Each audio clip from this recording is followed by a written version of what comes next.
अस्सलाम वालेकुम। हमारे चैनल में आपका वेलकम है। आज का सवाल है, गुनाह करने वाले आदमी मुसलमान रहता है या नहीं? जवाब, जो कोई ऐसा गुनाह करे जिसमें कुफ्र या शिर्क पाया जाता हो वह मुसलमान नहीं रहता, बल्कि काफिर और मुशरिक हो जाता है।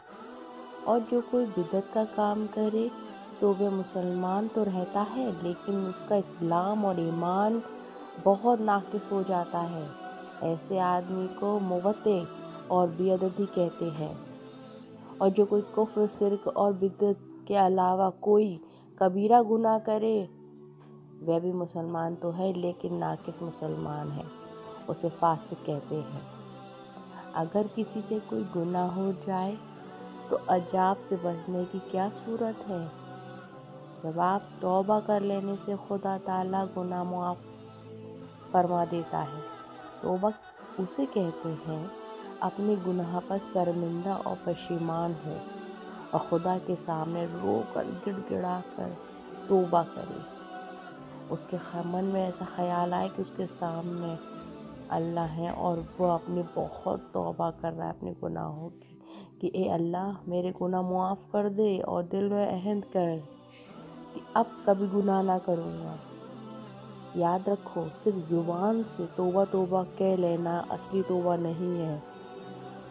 अल्लाह के सामने रो कर गिड़गिड़ा कर तौबा करे और दिल में अल्लाह के खौफ आ जाए, तभी आपके गुनाह और अजाब से बचने की यही सूरत है।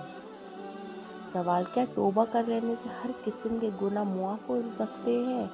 जवाब, जो गुनाह ऐसे हैं कि किसी बंदे का उनमें ताल्लुक़ नहीं, सिर्फ खुदा ताला का हक़ है कि वह नाफरमानी करने की वजह से सज़ा दे, ऐसे सब गुनाह तौबा से मुआफ़ हो सकते हैं।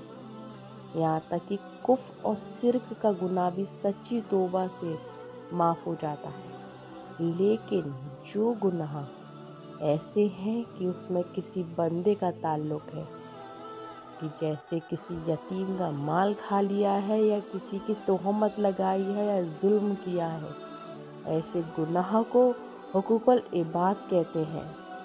ये सिर्फ तौबा से मुआफ़ नहीं होते, बल्कि उनकी माफ़ी के लिए ज़रूरी है कि पहले उस आदमी का हक़ अदा करो, या उसे माफ़ करो या उसे माफ़ करवाओ। उसके बाद खुदा के हुजूर में तौबा करो, जो माफ़ी की उम्मीद हो सकती है। तौबा किस वक्त तक कबूल होती है? जब इंसान मरने लगे और अज़ाब के फरिश्ते उसके सामने आ जाए और हलक में दम आ जाए, उस वक्त उसकी तौबा मकबूल नहीं, और उस हालात से पहले पहले हर वक्त की तौबा मकबूल है। तो आपको ये बातें हमारी कैसी लगी हैं? इन बातों से जुड़े रहिए। ये छोटी छोटी इस्लामिक बातें हैं जो आपके जहन में आती हैं, लेकिन आपको नहीं पता ये सच्ची बातें हैं, इन्हें झुठलाया नहीं जा सकता है। आप इन अच्छी अच्छी बातों को शेयर कीजिए और हमारे चैनल को इसी तरीके से मोहब्बत दीजिए, लाइक कीजिए, शेयर कीजिए, सब्सक्राइब कर लीजिए अगर नए हैं तो। दुआओं में याद रखिए। अल्लाह हाफिज़।